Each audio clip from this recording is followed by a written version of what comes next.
Tugeze mu mwanya mwiza wo kwiga ijambo ry'Imana. Muri uyu mugoroba ndagira ngo ndebe abantu bafite Bibiliya zabo. Abantu bafite Bibiliya zabo, yego Imana ibaha umugisha cyane. Muri uyu mugoroba nejejwe cyane no kuganira namwe amagambo akomeye cyane afite insanganyamatsiko nziza. Navuga ngo ni insanganyamatsiko nziza kubera ko iyo nsanganyamatsiko iravuga ngo indangagaciro z'umuntu wa mbere wagiye mu ijuru. Umuntu wa mbere wagiye mu ijuru ni izihe ndangagaciro zagiraga gute? Zamurangaga. Kubera iki? Abaririmbyi baririmba kujya mu ijuru, abarwaye tubahumuriza tubabwira ko mu ijuru nta gupfa kuzabayo, abagize ibibazo n'ibihombo tubabwira ko mu ijuru bitazabayo, abantu bishwe n'inzara cyangwa babuze icyo bagaburira abana, abapfushije ababo, ndetse n'imitima yacu yibabaye tuyibwira ko aho izaruhukira ari hehe? Ari mu ijuru. None kwinjira mu ijuru birasaba iki? Ni izihe ndangagaciro zaranze umuntu wa mbere wagiye mu ijuru? Impamvu tugomba kubyiga ni uko Imana itajya ihindura ibyangombwa byayo. Ntabwo ibyangombwa Imana yasabaga Adamu, iby'Imana yasabaga Abeli, iby'Imana yasabaga ba Mose n'abandi, ntabwo Imana yageze mu minsi y'imperuka ngo ivuge iti ndabona ibintu byarahinduye, reka nanjye ibyo nasabaga abantu nabyo ngire gute? Mbihindure. Buracya uwo muntu wari urimo kuvuga yuko yaretse inzoga, nta kibi nta cyaha azongera gukora, buracya wajya kora ukabona turutse mu kabari mwahuza amaso, isoni zikagira gute? Isoni zikamwica, warangiza ukamurembuza uti se ejo ko watanze ubuhamya ati byancitse sinzi uko byagenze. Ariko impamvu ni imwe, intambwe yose Imana yatereshaga Henoki yashimaga Imana mu mutima we, ariko ntiyacyuriraga abantu akurikije intambwe yateye. Impamvu uyu munsi ndeka ikintu nkagihindura iturufu yo gukubitisha abandi nuko atari Kristo uba wagize gute? Wakindekesheje. Mbibutse yuko ibi ni ibyangombwa by'umuntu wa mbere wagiye mu ijuru. Indangagaciro zamuranze, yahoraga ashaka ubuzima bwo kureba mu maso y'Imana, ariko iyo Imana yamuhaga imbaraga ntabwo icyo kintu yakigiraga iturufu yo gukubitisha abandi.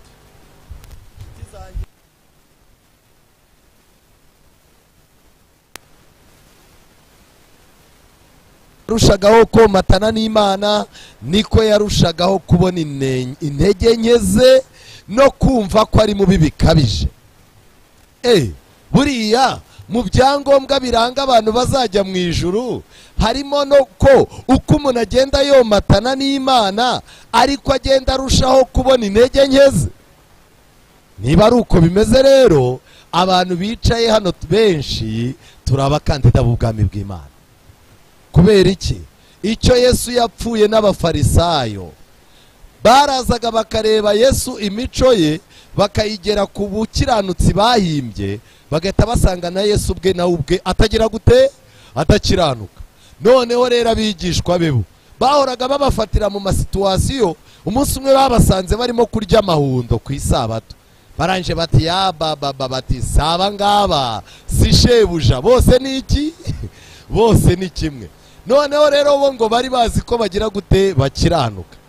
Henoki uko yarushijeho komatana n'Imana, yarushagaho kubona intege nke ze no kumva yuko ari mubi bikabije. Aya magambo yanditse mu bakurambere n'abahanuzi. None ko kimwe mu bintu bituma duhorana ubwoba bwo kurimbuka ari uko turushaho kuza mu materaniro turushaho kumva turi babi, uko turushaho gusoma ko ariko turimo kurushaho kumva ko turi babi.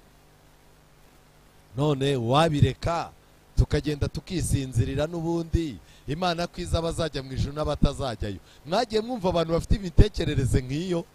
Icyo nagira mbabwire ngiki, niba muri ino minsi usoma ijambo ry'Imana rikagutsinda, umutima namuka kwereka ko ufite intege nke, indirimbo yaririmbwa ukumva ni wowe ireba, ijambo ry'Imana ukumva rimo riragushwanyuza ugataha wumva nta kintu wari ufite, ijambo ry'Imana ryabwirizwa ukumva ribaye rishyashya muri wowe, buri munsi ukagambirira kuba hafi y'Imana, uko urushaho kugira ibyo umenya, uko urushaho kugambirira kuba mu Mana, akaba ari kurushaho kubona yuko uri umunyantege nke. Icyo ni ikimenyetso ko Kristo arimo araguhindura uzajya mu bwami bw'Imana. Nshuti zanjye, iki gitabo kiratangaje. Haranditswe ngo Henoki nubwo yakundaga gukora imirimo y'amaboko cyane, ntabwo yari umunebwe, yakundaga imirimo y'iki? Y'amaboko. Hari abantu benshi bazi yuko uko umuntu akora akazi ariko acumura, bakavuga bati rero njyewe ninkomeza gukora aka kazi nimpamvu pe ndabona ijuru ntazarijyamo. Ariko nagira ngo mbabaze, mutekereza ko twese uko turi aha ninde ufite inshingano zitabamo abadayimoni? Hari uhari? Mumumbwire. Bamwe bashobora guhita bavuga ati pasiteri yifitiye akazi keza, ariko wababwira yuko Satani ahiga abantu bari hejuru bahagarariye umurimo w'Imana, kandi nibatega imitego myinshi, ndetse Satani ashobora kuvangira bizera kugira ngo umupastor acike iki? Acike intege. Kubw'ibyo rero akazi pastor nawe afite nako ni akazi kagoye, nk'uko namwe inshingano zanyu za buri munsi zigoye. Ariko icyo nshimira Imana nuko Imana yagennye yuko umuntu wese aho yaba ari mu kazi akariko kose akasaba Imana yuko umutima we utanduzwa n'ikintu icyo ari cyo cyose arimo, Imana irabimufasha. Daniel yabaye ate ibwami? Ubwami bw'Ababuloni bwari ubwami bw'abagome, ubwami bw'Abamedi n'Abaperesi barabamenyi b'amaraso. Ariko Daniel yabayemo. Marayika ku musozo w'ubuzima bwa Daniel, marayika aramubwiye ngo igendere, icy'ingenzi nuko uzahagarara mu mwanya wande? Mwanya wawe. Ntabwo kureka akazi ari byo bigabanya umubare w'abadayimoni bakugendagaho, ahubwo icyo navumbuye cyo, buriya abantu bagiye gukora baracumura, ariko abashomeri bo bacumura cyane. Buriya abantu bavunitse bavuga nabi, ariko umuntu w'umunebwe wiriwe aryamye nawe agira umurengwe, kandi umurengwe ni icyaha. Yakundaga gukora imirimo y'amaboko cyane, yakomeje umushyikirano we n'Imana, ntiyawutezukaho. Uko imirimo yarushagaho kumukomerera niko yarushagaho gusenga ashikamye. Yakomeje kwitarura abantu bose mu gihe runaka, kuba yaramaranye igihe n'abantu akora imirimo kugira ngo abone uko abaha amabwiriza kandi ababere n'urugero. Yajyaga kwitarura akamara igihe ari wenyine, atarya kandi atanywa, kugira ngo Imana imwungure ubwenge mvajuru. Yageraga na gahunda yo kwiriza ubusa. Ariko nshuti zanjye, uyu munsi wa none kwiyiriza ubusa ni gahunda ibaho, ugasanga abantu nta gaciro bagize gute babihaye. Mu maso he kubera gushyikirana n'Imana, mu maso he hageze ubwo harabagiranishwa n'umucyo utangaje, nka wa mucyo warabagiranaga mu maso ha Yesu. Amen. Igihe cyarageze ntiyongera gusa nk'uko yasaga, atangira kuzaza asa n'uwo bagendana. Reka mbabwire nshuti zanjye, umuntu mugendana buriya bigeraho ugasa nawe. Yaseka ukabona muraseka kimwe, yavuga ukabona muravuga kimwe. Umuntu mugendana ni umuntu ukomeye. Kubw'ibyo rero Henoki kubwo kugendana na Kristo, kubwo kugendana n'Imana, byarangiye mu maso ye hasigaye hasa no mu maso hande ha Kristo. Uko yabaga avuye gusabana n'Imana, niko abatubaha Imana babonaga ijuru rihatira kureka ibibi byabo binyuze muri we. Amen. Igihe cyarageze Henoki wamureba mu maso, amaso ye akaba indorerwamo, ugahita uvumbura ko ubwo atuje wowe uri umunyamatiku, ukavumbura yuko ubwo we asenga wowe utagisenga. Henoki yageze aho ahinduka indorerwamo, abantu bazaza bamuza mu maso bagahita bamenya ko batanye.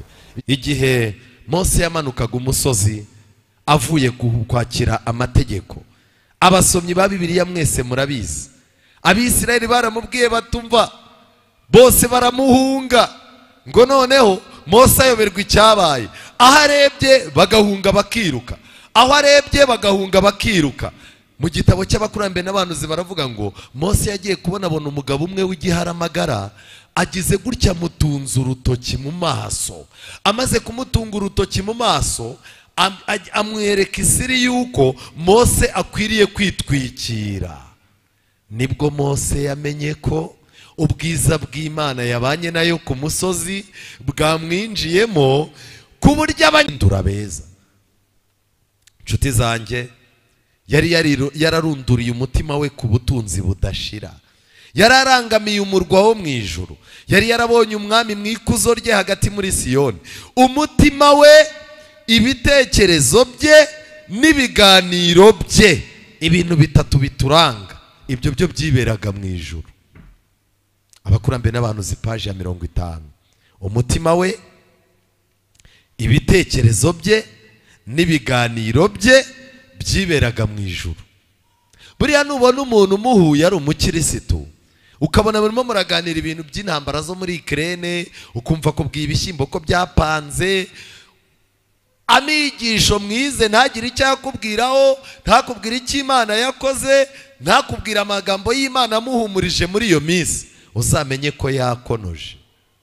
Nshuti zanjye, uko gukiranirwa kwagendaga kwiyongera mu isi y'icyo gihe, niko Henoki yarushagaho gushaka kubana n'Imana.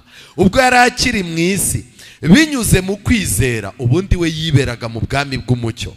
Hahirwa abantu bafite imitima iboneye, kuko bazareba Imana. Imyaka 300 niyo Henoki yashakishije gutungana k'umutima.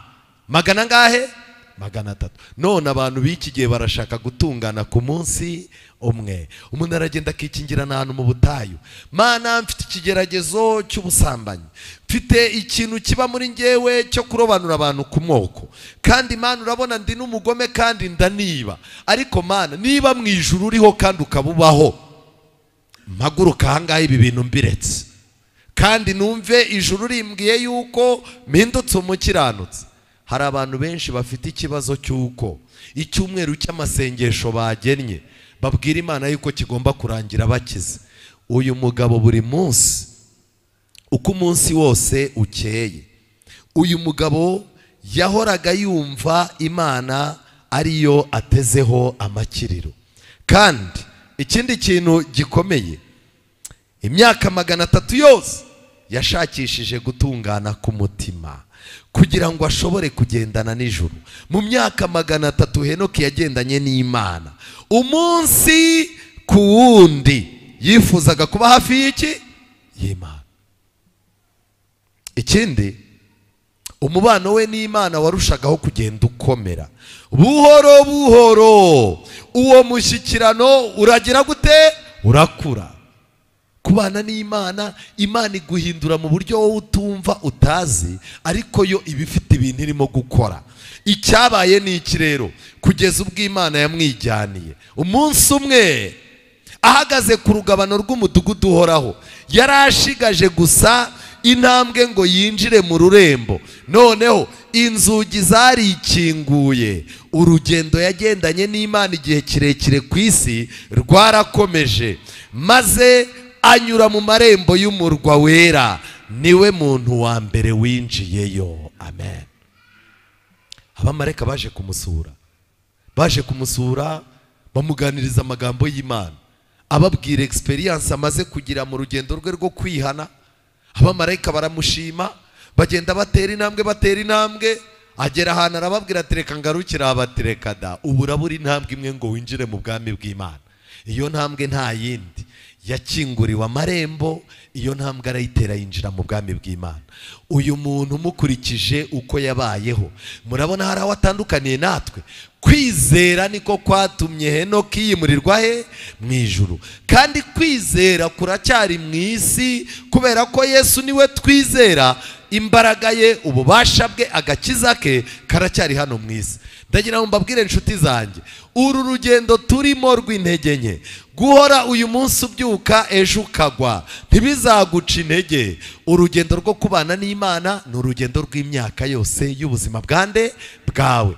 Nta n'Imana izakugeza ngo ikubwire ngo aho ugeze felicitation, aho hantu ugeze ntago wakwiba, ugeze ahantu heza ntago wakwica.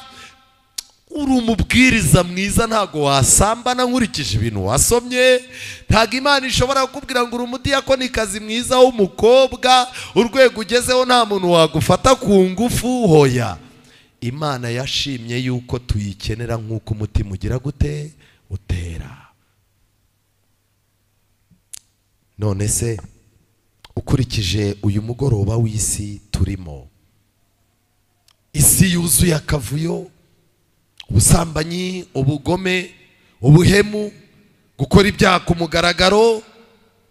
Muri uyu mugoroba w'isi aho ibintu by'Imana abantu barimo kubishyira hasi, abantu barimo kubona bakeka ko baramutse bavuye mu bantu aribwo bakiranuka, abandi bagatekereza ko baretse akazi aribwo bakiranuka, abandi bagatekereza ko bacitse mu rusengero aribwo bakiranuka, abandi bagatekereza ko bajya kwikingirana mu bihuru n'ibihanamanga aribwo bakiranuka.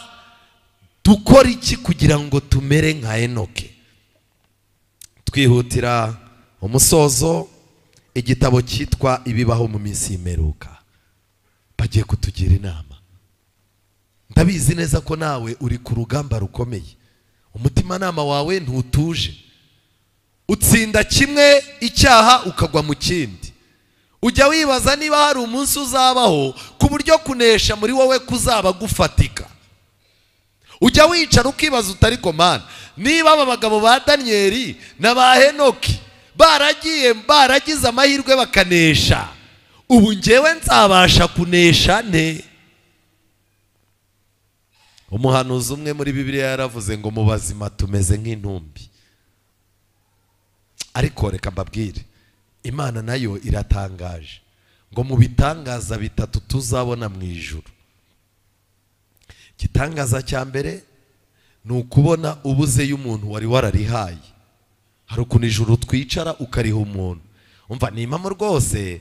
Uriya mugabo pe, uriya mukuru w'itorero nge ndamwikundira, nkunda ukuntu anivugira amatangazo. Nuko atari njye utanga ijuru, ari njye nditanga, nagira gute? Narimuha.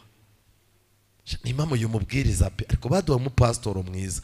Nuko atari njye ntanga ijuru, ariko nditanga, narimuha. Kujyayo ukabona umuntu wari warahaye ijuru agize gute? Arabuze. Ni igitangaza. Igitangaza cya kabiri ni ukubona umuntu waryimye umusanzeyo. Umva reka ngere ntakubeshya, murabeshya ngo murabaririmbye. Njyewe ijuru ujyamo nge sinzagire gute? Sinzarijyemo. Bantu babeskoro gusaba batubuzi mubeshya ngo murabarokore. Ijuru wowe urigiyemo ntaryo najyamo. Wajya kubona ukabona uwo waryimye agize gute? Arayicaye. None se uyu mugore ko yari indaya muri karitsiye yaratuzengereje ageze hano? Igitangaza cya gatatu ni ukwibona wicaye mu bwami bw'Imana, wowe ubwawe utaranatinyukaga no guhamiriza abantu yuko ubwami bw'Imana uzagira gute? Uzabujyamo. Kuko tubayeho mu buzima buri gihe, iyo dutekereje ubwami bw'Imana n'ibisabwa kuri bwo, imitima yacu ihita itubwira ngo tuza, ibyo si ibyawe. Hari n'ukuntu uhimba indirimbo, ugahimba indirimbo burya abantu bazarengana bakagira gute wishyiramo, ariko wajya guhimba igice cya gatatu cy'uburyo mu ijuru bazabaho, ugahita uvuga uti abazajya mu ijuru bazaba bishimye, ugahita wikura ku rutonde ukavuga uti hoya. Pawulo niwe yageze aravuga ngo natwe abazaba bagize gute? Ni igitangaza rero gikomeye kwibona ugeze mu ijuru n'umutimanama wawe wararikwimaga. Ariko se dukora iki kugira ngo Henoki winjiye mu bwami bw'Imana bwa mbere ari umunyantege nke, aba mu mafamiye y'imiserero nka yacu, arwana no gushabika k'ubuzima nk'uko tumeze? Henoki nawe wari ufite ikigeragezo cy'umutima, wakubise imyaka 65 mu isi, nta Mana atekereza. Urugero rwa Henoki, paje 47 iki gitabo Ibibaho mu minsi y'imperuka. Henoki yagendanye n'Imana imyaka 300 mbere yuko ajyanwa mu ijuru, kandi uko isi yari iri muri icyo gihe ntiyarushagaho kurehereza abantu kugira imico ya gikristo iboneye kuruta uko biri muri icyo gihe. Igihe yari arimo cyari igihe kimeze nk'iki, nk'icyacu. none se Enoki yabashije kugendana n'Imana ate? Yamenyereje intekerezo ze guhora zimwumvisha ko ari imbere y'Imana. Akantu kose yabaga arimo intekerezo ze yari yarazitoje ngo nimba mfite akantu ngiye gukora, jya ugerageza unyereke ko Imana iri imbere yanjye. Harya ubwo watega moto ukajya kunywera inzoga kure, intekerezo ziri bukwereke ko Imana iri imbere yawe? Harya ubwo watega ukajya gusambanira ku Gisenyi ngo wagiye kure, intekerezo zikwereka ko Imana iri imbere yawe? Wakwicara ukavugana n'undi muntu mugasebya umuntu musengana mukamutokoza, intekerezo zakweretse ko Imana igize gute? Iri imbere yawe? Hoya. Guhora utekereza ko ahura Imana yicaye imbere yawe bigufasha kumenya amagambo uvuga nayo utavuga, bigufasha kumenya aho ujya naho utajya, bigufasha kumenya ibyo urya n'ibyo utarya, bigufasha kumenya aho wicara naho utakwicara. Ariko Satani adushuka yuko Imana iba ku rusengero. Niyo mpamvu muzabona ku rusengero tuba dutuje. Buriya n'umuntu wakwambuye amateraniro yagenze neza, ku rusengero wahita umubwira uti mpereza. Uzi gufatirana umuntu ku ifunguro ryera, tumubwira utubuze nawe urabyoga utamaye se? Ahita akubwira ati mfite make ndayaguha. Kubera iki? Ifunguro ryera. Ubona Imana yicaye imbere yawe ku buryo nta kujijisha na kumwe kwabaho. Abakuru b'itorero ngaba mu yindi minsi baba bagenda bafite confidence, yambaye ikoti ava mu modoka, ariko ku ifunguro ryera ujya kubona ukabona umukuru w'itorero arimo aratera intambwe ntoya, pastor nawe ari yatera, abizera bose ubona batuje.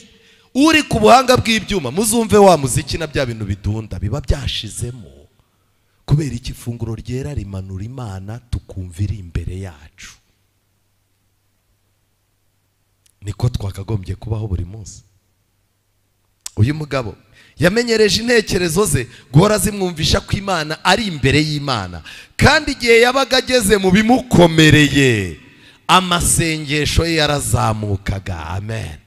Kintu kimugoye yari yarihaye gahunda ko atazongera kwishyushya mu mutwe. Urimo urabaza umugore ngo ko amafaranga yashize kandi uzongera guhembwa ku kwezi, none Sara yaruka. Igikenewe ni ugusenga no gutuza no kwiga ubwenge bw'uburyo ubutaha muzayakoresha. Ariko kubwira umugore ngo wa mugore we ngo ntacyo nzapfa ngezeho, kuva waza nta faranga ngishyira ku mufuko, none se ushaka kuvuga ko umugore wawe yazanye umwaka uninyatse? Ni umumotari umwe yarabimbwiye, arambwira ati kuva nazana uriya mugore sinongeye gushyira igiceri mu mufuko, none se ibyo yangaruriye maze kumwishyura bikuye? Satani nawe arakabya. Njyewe umuntu yarantwaye muha amafaranga arangarurira, ariko antwaye arambwira ngo ntaheruka gushyira igiceri mu mufuko ngo kuva yazana iki? Iyo yageragaho bimukomereye ntago yajugunyaga amagambo y'amatakaragasi, ntiyijujutaga. Icyambere yakoraga kwari ugusenga. Nshuti zanjye, ntiyemeraga kugira icyo akora gishobora guteza Imana ye ipfunwe. Amen. Ikintu gishobora gutuma Imana igira ipfunwe yarakirebaga akavuga ati hoya. Ariko uyu munsi wa none dutukisha Imana. Iyo twambaye hari abantu bicaga atavuga ati noneho ukuntu yambaye ubanza agiye mu kabari yakitiranyije n'amateraniro. Hari ibintu ukora kugeza ubwo n'umuntu musengana agira ipfunwe. Ariko mujye mumenya ko n'Imana igira ipfunwe. Buriya Imana igihe Satani yari ari kugerageza Yobu, Satani yaraje aje afite ibintu byinshi aje kubwira Imana. Imana irangije amubwira ati ariko wabonye umuhungu wanjye witwa Yobu? Kubera iki? Yobu ntabwo yatumaga Imana igira iki? Ipfunwe. Yahozaga Uwiteka imbere y'ibihe byose. Yashoboraga gusenga agira ati nyigishe inzira zawe kugira ngo ntayobagurika. Icyo unyifuzaho ni iki? Nakora iki ngo nguheshe icyubahiro Mana yanjye? Uko niko yahoraga ahuza imibereho ye n'ibyo akora n'amategeko y'Imana, kandi yabaga afitiye se wo mu ijuru icyizere n'ibyiringiro bihamye.